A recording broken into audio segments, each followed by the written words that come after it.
لو انت متربي اكيد سمعت الكلام ده قبل كده. اسمها حضرتك مش انت. اسمها نعم مش ايه. وطي صوتك.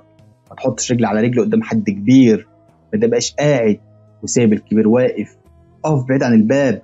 ما تتصلش بحد متاخر. اقعد على الكرسي اللي مش كاشف البيت. ما تزعلش حد في بيتك. خبط على الباب قبل ما تفتحه. كل من ناحيتك وابعد شويه عن الطبق. قوم اول واحد من على الاكل لو انت معزوم. وتكون اخر واحد لو انت اللي عازم. ما تزورش حد فجأة وتبقى زي الحلوف. تدخل بيت اي حد تبقى اعمى واخرس واطرش. ولو في البيت حد غريب ما تقومش من مكانك غير لما يقول لك اتفضل قوم. اقفل رجليك وانت قاعده. افرد ظهرك وانت قاعد. انزل مع اختك وخد بالك من اخوك. روح ودي دي لجرجرتنا وقول لها ماما بتسلم عليكي. شيل من عمه الاكياس لو شايفه شايل حاجه. خلي الست تقعد. ما تطلعش ورا بنت السلم.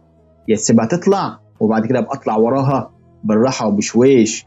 ولو حد طالع وراكي اقف انت على جنب في السلم شويه لحد ما يطلع وبعد كده انت تطلعي براحتك. انت مش احسن من حد ولا حد احسن منك. وما تقارنش نفسك بحد.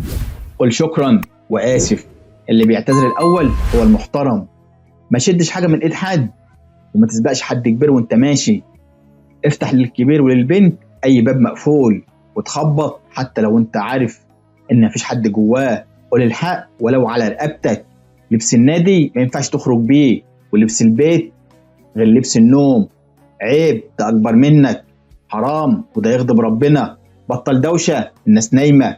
ما تخليهمش يدفعوا لو انت تعرفهم عشان انت الراجل.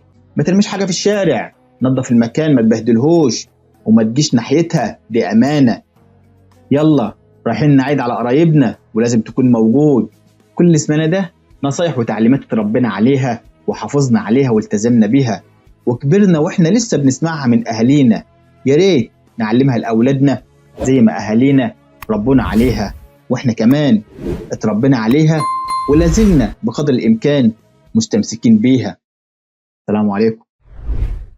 بعض الناس فقير جدا لا يملك شيئا ذا بال، أعني لا يملك أخلاقا بل لا يملك إلا المال. مسكين والله تعيس وغريق وسط الأوحال، لا تغتر بما يظهره من حسن المظهر والحال، فالباطن ينبيك بصدق عن ضعف طاغ وهزال. ما قط توصل ذو مال بالأموال إلى الآمال، ولكم حاز فقير مجدا بالأخلاق وبالأعمال. مقسوم رزقك يا خلي ويسير وراءك كالظل، يقفو خطواتك يتبعها قدر في اللوح كما الأجل. لا تعجل واصبر محتسبا تؤجر لو جاء على مهلي، الله الرازق قدره من قبل الخلق وفي الأزل. لا تشغل بالك كن فطنا.